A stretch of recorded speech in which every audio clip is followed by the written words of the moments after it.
Okay, everybody, let's talk about case control studies and cohort studies. So when we do research, obviously we'd like to be able to follow individuals from exposure to termination, whatever termination may be. Like for instance, if we're interested in the impact of lead poisoning on, say, cognitive decline or something like that, in a group of children, we'd like to be able to see what happens to those who are exposed versus those who are not exposed over time and what the outcome is. How many new cases of cognitive decline there are. Or we could do something else like look at exposure to individuals in a restaurant while one is wearing a mask versus those who are in a restaurant not wearing a mask and see which of those individuals come down with coronavirus. We're looking for the new cases. So we want to know what the incidence is. So new cases we know is incidence. Synonymous to incidence is risk, because obviously the more new cases you have, the greater the risk. When we are dealing with studies where we can follow individuals from initiation of exposure to the outcome, those we call cohort studies. They're prospective because they move forward in time, go from exposure to outcome, so we can follow them from exposure to outcome to see what happens. We can also have what are known as retrospective cohort studies. Retrospective means looking back, but as long as the exposure came before the outcome, we still would consider that a cohort study, because much of the data we get in public health is retrospective, so it's collected and then used later on. But anyway, when we are dealing with this, we can calculate risk, because again, we're having the exposure preceding the outcome, and that's an important characteristic or an important necessity if we're going to have at some point causation. Now, these studies are different than experiments because we cannot randomly assign individuals to the types of exposure we're dealing with for ethical purposes. Obviously, like we can't expose somebody to secondhand smoke and another group to not have secondhand smoke, and to see in which group children develop asthma. So this is an example of a cohort study. We'll have a group that's exposed and we'll see what happens to them. Will they acquire the disease or not? And then among those who are not exposed, will they acquire the disease versus not? And what we can do in calculating, well, first of all, we're going to calculate the risk among each level of exposure, and then we can make a comparison between the two, calculating what's known as the relative risk between the two, right? So we have exposure. So this is your typical table. We have this exposure, and we have those who develop the disease among the exposed and those who do not develop the disease among the exposed, and we'll have the total here. So this is the total exposed, right? So it's just A plus B. A is a variable in this case, and it represents this cell. B represents this cell. C. So for instance, cell C is not exposed and developed the disease. So then to calculate incidence, so incidence and risk are synonymous. We go A divided by A plus B. So this is the proportion of individuals who develop disease among those who are exposed. Okay, so now here's an example. So if I wanted to calculate the risk of those who develop coronary heart disease, or CHD, among smokers versus non-smokers first. So I would have to just, using the equation I just showed you here, let me clear this out. It's 84. There were 84 exposed individuals who developed CHD out of a total of 3,000 exposed.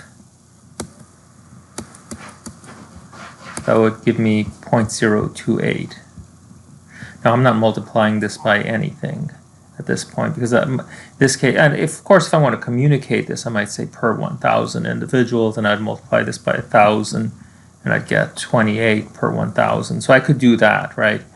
And so let's do the second one. Among the non-exposed, it's 87 divided by 5,000, so it's going to be a smaller number,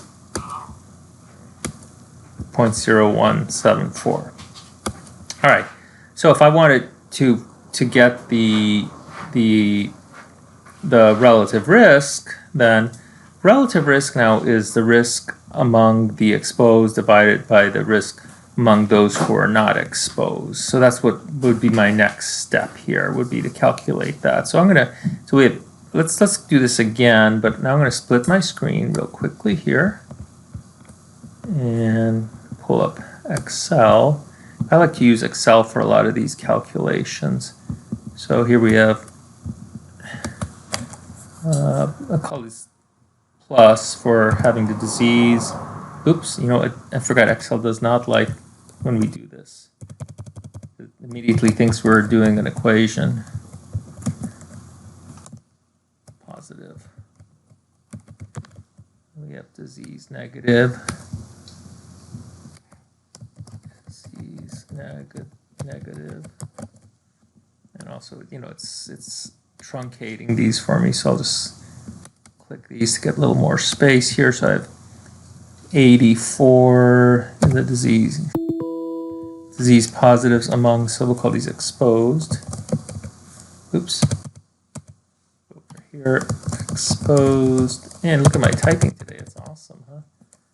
Exposed, not exposed. All right, so among the exposed, so I'm like all over the place today here. But, you know, it's early in the morning, right? I'm just going to move this up here.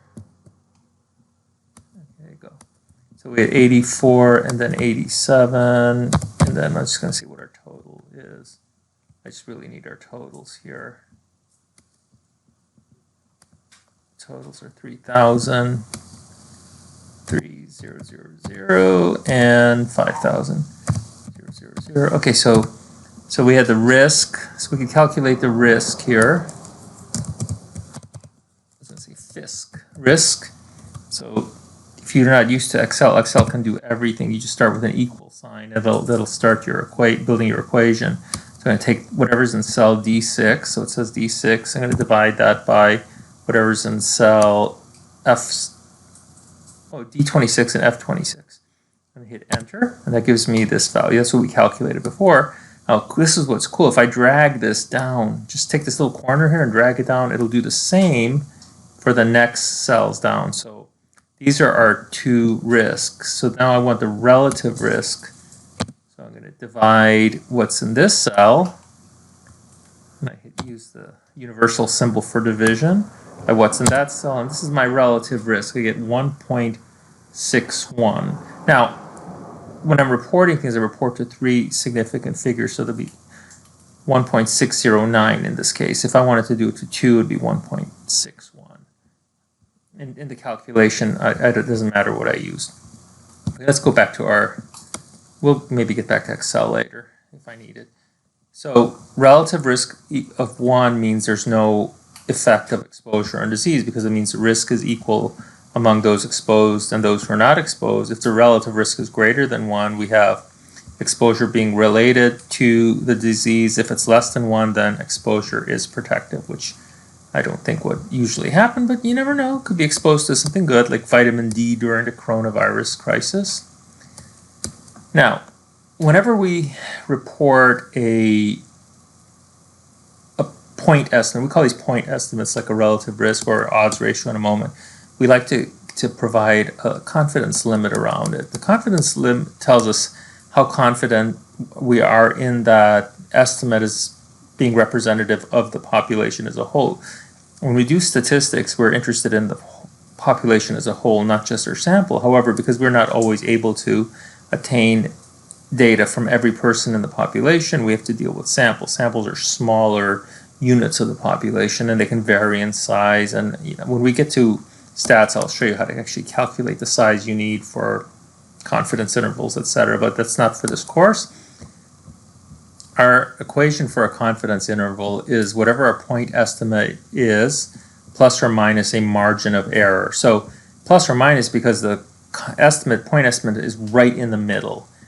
of that margin of error. And that margin of error can be whatever we want it to be. A lot of times we use 95%, sometimes we use 90%. Again, I'm not going to go into detail about what this is, but this is a standard normal distribution with a mean of 0 and a standard deviation of 1. So any estimate, whatever it is, if we have a large enough sample size, becomes normally distributed with the standard normal distribution. This is actually called something called the central limits theorem. Again, we're not going to deal with this right now, but this shows you that 95% of all values are between these 2 points on what's called a standard normal probability density function, and it's between like negative 1.96 and positive 1.96. So I just rounded it up to 2 here. So this includes 95% of the data. That means 2.5% of the data points are out here, and 2.5% are out here. This is why it's symmetrical, so we can actually do this. So we need to get this confidence interval for the relative risk, and what we have to do, because the relative risk itself is not normally distributed, we have to make a conversion of some sort, right, to get it to be normally distributed. So one thing that we do actually is natural log transform our estimates, and then once we naturally log transform them, we're going to transform them back into the original in the original unit so that we can articulate them to whoever our consumers are. So we're going to calculate this 95% confidence interval. Let me actually go down to the equation itself, and then I'll work back in explaining what everything is.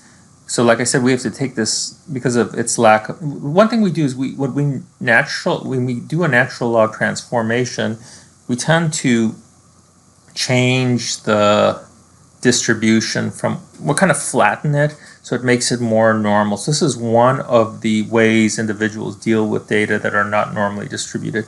Most all statistics that we do are based on the normal distribution. Not all of them, but most of them are. So we'd like to try to make things look as normal. The distribution of values, the distribution of relative risks from all the different samples. That's what I mean here. We'd like them to look normal if possible. And one way to do that is to natural log transform them.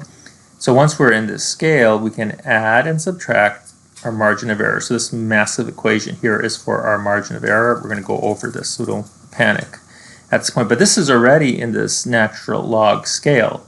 So in order to add it to our relative risk, we have to convert our relative risk into the natural log scale. So that's what we're doing here.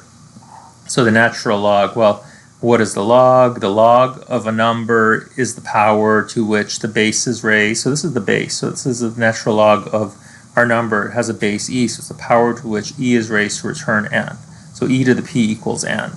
E stands for Euler's number. It's one of these famous numbers in mathematics. It's 2.71812, and if you're somebody who has one of these propensities to memorize things, there are people in this world who like to memorize stuff like that. I couldn't care less how many values. I'm just interested in calculating what we need here. Okay, so we need to take the natural log transformation of the relative risk, and we'll do that shortly. And we're going to add and subtract the margin of error. So the margin of error is whatever our z value is associated with our confidence that we're interested in, like a 95% confidence. So here's the z value associated with 95% confidence. It's actually z is equal to 1.96. This z value is a number of standard deviations. One is from the mean. So a value of negative 1.96 is 1.96 standard deviations away from the mean to the left, and 1.96 is 1.96 standard deviations away from the mean to the right. That's all that means. So we need to find those z values, right? So the reason we do z, if we on a 95% confidence interval, 95 plus 5% is 100%. So we're splitting that. You saw in this figure, we have to split it in two, right? This half goes up here and half goes down there. That's why we're dividing by 2 here, and we multiply that by our standard error. Again, this is a lot for today, and we're going to get into what standard error is in stats, but it's the if we take every possible sample from the distribution of some particular size, the mean of all the means of those samples would be the population mean value, whatever we're estimating. The standard deviation of those sampling means would be the standard error of the mean. So that's what we're calculating here. We need that. We use that in test statistics. In this case, it's 1 minus the, well, this is the risk for exposed divided by the risk. So the risk, that's probability. That's what P, probability of exposed times the sample size among those who are exposed. So that's the A plus B here, plus 1 minus P2. So that's the risk of exposure among those who are not who are exposed among those who are not diseased, divided by that. So the 1 minus, the reason we have 1 minus, so if this is the probability of exposure, 1 minus that would be the probability of not being exposed, right? And then times the sample size among those who are not exposed. So you just have to, and I'll show you, I'll give you a workout problem. I'm not just going to leave you with this, right? I'll work out a problem for you, but we need those calculations. So if you do this correctly and in a step-by-step fashion, it shouldn't be much of an issue. And then once we get this done, we have to exponentiate it to return it to its non, well, out of this is called the logit, or the non-log. Well, it's not really a logit, it's a log of the relative risk, this non-log relative risk form. We've got to get it out of that. Okay, so here's just some other pictures that might help you here. Okay, let's get down to the, as they say in a Nacho Libre, let's get down to the nitty-gritty. Okay, so here's our values. We have 288 individuals who were exposed. This is a different table than before.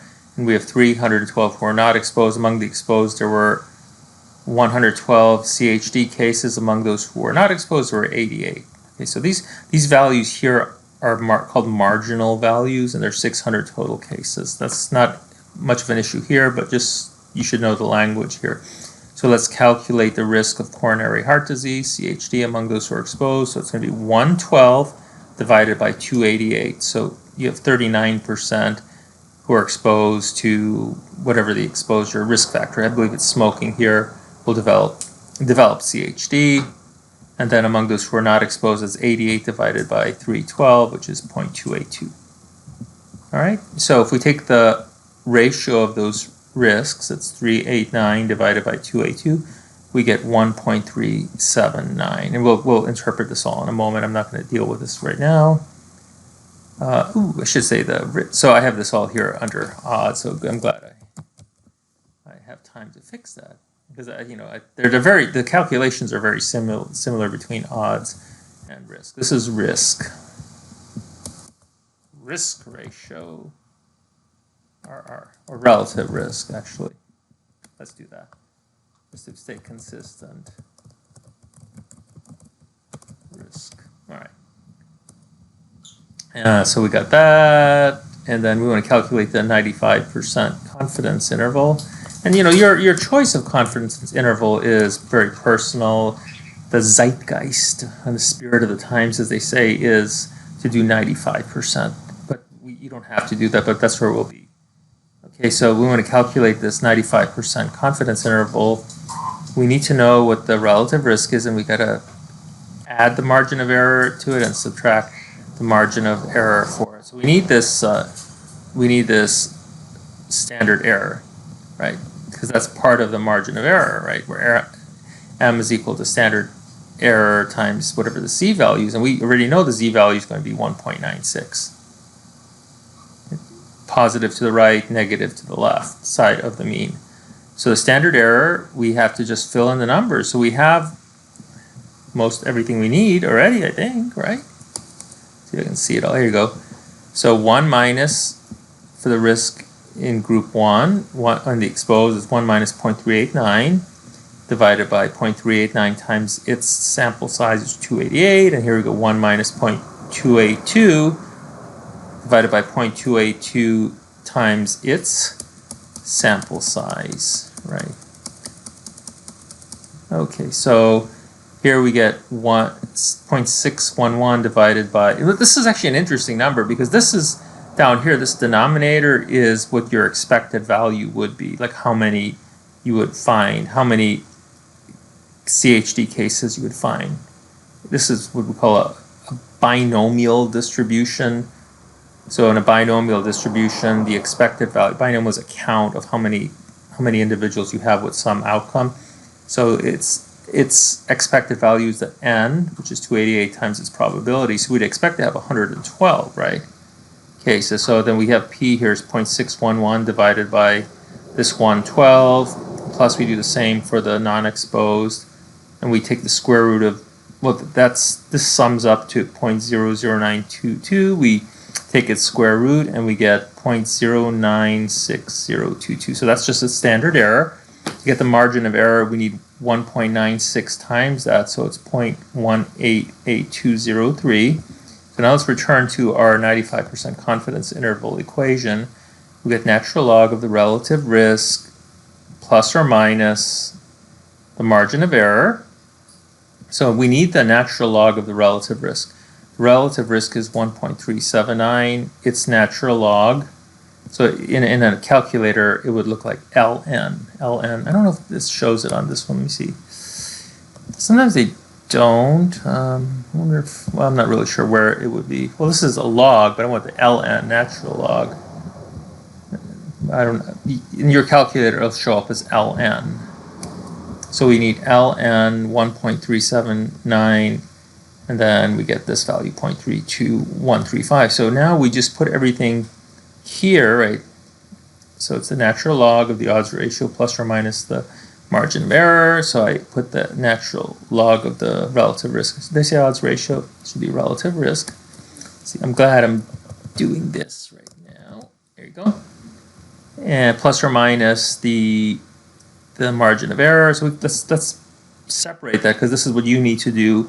So on the left side, we have the relative risk minus the margin of error. On the right side, we have the relative risk plus the margin of error. We end up having these two values, and finally we exponentiate, and we get 1.142 and 1.665. And those are going to surround the relative risk value. So let's interpret the results. The risk among those exposed. Well, anything above 1 is a percentage, as long as it's not above 2, because then we start getting higher and higher. We get into multiplicative values. So we'd say the risk among the exposed is 38% higher than the risk among those who are not exposed to the risk factor. We put in parentheses relative risk equals 1.379. I always go to 3 significant figures. Unless, if it's 0, I'll just like truncate it. We get 95% confidence interval is 1.142 to 1.665. Okay, so let's move to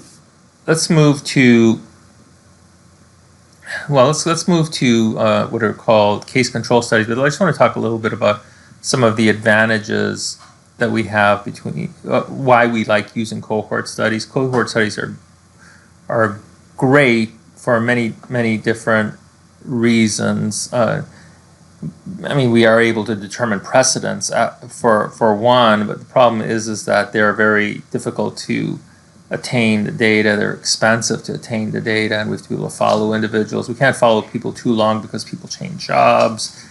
Obviously, researchers can die as well. We could use these data that are already available and do these retrospective cohort studies. Those are easier because it's a lot cheaper. We don't have to do any following of individuals. We can just get the data from whatever source and then just use it. Like I do a lot of studies using what we call secondary data or secondary data analyses. I have a grant that I received to study smoking among my ethnic minority and people living in poverty and do all kinds of cool analyses with that. I use the retrospective cohort. Well, actually I used a cohort study, I should say, but the data are retrospective because they've already been collected, and I was able to generate my hypotheses and do everything I wanted to. One notable problem with a lot of retrospective cohort studies, especially when we're dealing with medical records, is that we rely on individuals to collect the data for us, people who are already busy, who are working in hospitals. So that could be a big problem to there's also selection bias in that, especially if we're working with medical records, we're getting data from people who are already sick, so they could be different from people who are not sick. So that's what we mean by selection bias here. And we can't always control for different confounding variables. Those are variables that are competing causes, because if we design a study ourselves, we're going to make sure that we account for all possible competing causes. And we can't assure that when we're using retrospective data or data collected by other individuals. Right, case control study is another option. I mentioned matching here. I'll talk about matching in a second. A case control study is a different type of study. So when we can't look at data prospectively, we can always look at the data, or we can't do a cohort study. We can look at data among people who have a disease and try to ascertain what the risk exposures are. Like with, for instance, look at the history of HIV when people first showed up with these, with AIDS, which are the diseases associated with HIV. Like when one becomes HIV positive, if without medication, they'll progress to AIDS, and when they have AIDS, they get these disease-related complexes, like ARC. AIDS, I think it's AIDS-related complexes. I'm pretty sure that's what the A in the ARC stands for. But it's diseases that are opportunistic. So when people first started showing up with all of these diseases, then one question was, what did they do to get here, right? So we look back at people who have the disease versus those who do not have this disease, and we try to identify what exposures they had. Now, obviously, we can't randomly assign people to the disease status, so we have to somehow control for confounding variables. And one way to do this, and this is getting back to matching, is to match individuals on some criteria, like matching them on their socioeconomic status. So, like we treat people that have the same values and whatever our matching variable is as if they were the same individual. It's almost like we're doing a repeated measure study where we're looking at one person at time one and time two, right, pre to post, and seeing what happens. So this is really cool, and we'll talk more about matching as we get into stats, and because we can actually analyze that. But anyway, in a case control study, we're interested in looking back at the exposure. Because we're looking back now, we cannot calculate risk, because risk means new cases. Well, these people already are cases, so they're not new cases. So we can't use the relative risk when we're looking at exposure. However, we can use what's known as an odds ratio. An odds ratio calculates the odds of one either having the disease, if we're going prospectively forward, or if we're looking back on the exposure, we can look at the odds of an individual having the exposure. So it doesn't really matter in which direction we go. I personally like the odds ratio better than the relative risk, and in most research you'll see odds ratios above relative risk.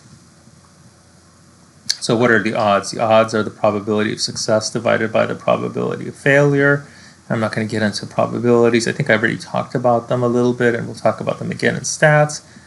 So an odds ratio, like a relative risk, is a ratio of odds. So it's the odds among those who have the disease in this case.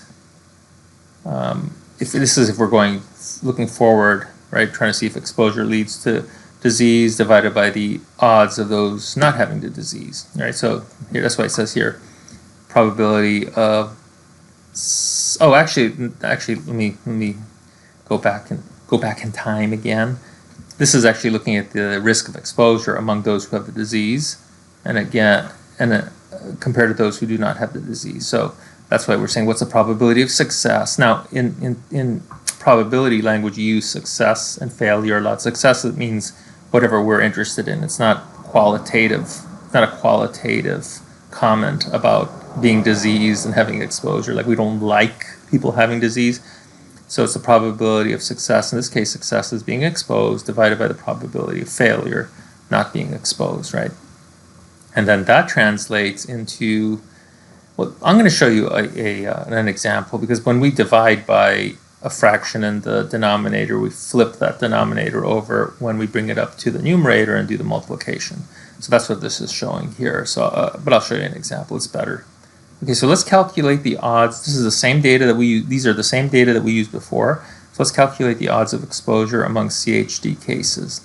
So, and this is using the same table as we did before. So let's go here, back to the table. So we had, these are the CHD cases. We have 200 in total. Out of those 200, 112 were exposed and 88 were not exposed. Among the controls, 176 were exposed, 224 were not. So these are our successes, right? And these are our failures. So our odds ratio would be dividing this by this, right? Now, it would have to, we have it as odds being probabilities, but we don't have to actually do a probability calculation here because the denominator in these calculations of probability, the 200s and the 400, they would cancel out at some point. So we can just use the raw numbers when we're calculating odds. So we don't really have to do a probability here, and you'll see that I do that. I just use the raw numbers here, right? So the odds are the 112 divided by 88. So these are among the individuals who have CHD. So it's 1.273. And for those who do not have CHD, it's 176 divided by 224. So we get 1 is less than 1 and the other is greater than 1. Those are important as well. So let's calculate the odds ratio. So this is the odds among those exposed divided by the odds among those who are not exposed. So here we take the denominator and you see how I flip it over. It's reciprocal right here, right? So it's 112, basically you got 112 times 224 divided by 88 times 176, and we get an odds ratio of 1.62. So let's calculate the 95% confidence interval. Everything is the same as we did for the relative risk, except for now we have a different standard error equation. So we're doing everything the same as before, except for our standard error equation is, actually it's a lot easier. It's just 1 divided by each of the cells. So let's say this is a cell A, B, C, D, right? Those are the 4 cells we have. So it's 1 divided by each of those. Okay, and we get the square root of 0.0244. So we get our standard error is 0.156. And again, if you do the margin of error, we're using a 95% confidence interval. And we have to take the natural log of the odds ratio here. So the natural log of the odds, this is a log odds. It's 0.482426. We do exactly like what we did with the relative risk calculation of the confidence interval. I separated it into the lower limit and the upper limit. And then I exponentiated it, and I got 1.193 and 2.2. The reason it's 2.2 here, it would otherwise it would have been 2.200. But again, as you know, I just don't care about the zeros there. It doesn't really mean anything. So let's just interpret the result. Cases were 62% more likely to be exposed. This is 1.62, right? 62% more likely to be exposed than controls. So we always report the confidence intervals exactly the same way. Or the, yeah, for whether it's odds ratio or risk or anything. So let's change the interpretation. Suppose you wanted to know what the odds ratio was for those not exposed versus those exposed. Well, this is all we got to do here, right? Divide it into 1, divide the odds ratio into 1, and we get 0.612. Now, in this case, the interpretation is a little bit more tricky, so I just want to walk you through this.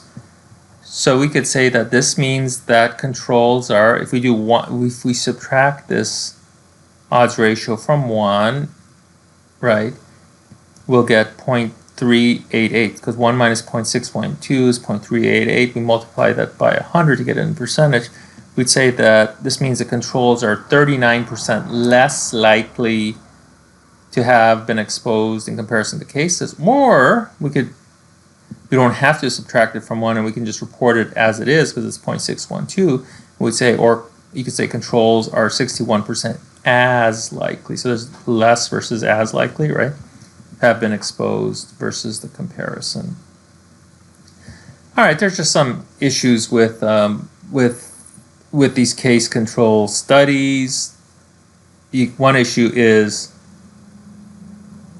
having recall bias, because people who have disease tend to think things over. Like if you've ever been ill with something, don't you think about every possible thing that happened? Like, how did I get sick? So you might have stronger recall than people who are not sick. And again, if we're all, usually because people are sick, we tend to use hospitalized individuals, which is a problem too, because again, that's causes selection bias. We don't really have individuals who truly represent the population.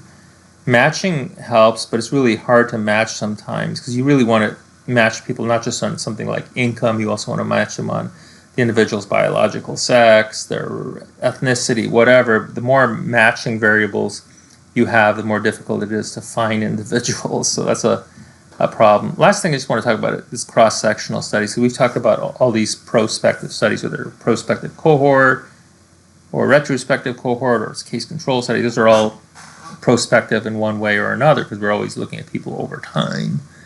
But most of the data we get in public health are cross-sectional. Cross-sectional means they're only measured at one time point. So, I mean, while those are very convenient, they're very cheap to collect because you're collecting people's data at one time point only. It's very quick. Everything's awesome. However, you can't control for a lot there. One of the main problems we have in terms of control is what's called the cohort effect. So this is something you're probably familiar with because it's discussed in every single research method course you'd ever take, is that you have people with different age groups. So those represent different cohorts, and individuals in different age groups in a cross-sectional sample have different experiences. So those experiences may affect what's going on. For instance, people born in 2010 or say 2005 did not experience 9/11 versus people who were born in 1990, they experienced 9/11, so it'll have a different impact on their lives, so that may have messed them up a little bit. All right, well, so I hope this was a good lecture, and I hope you enjoyed, and have a good day. Bye.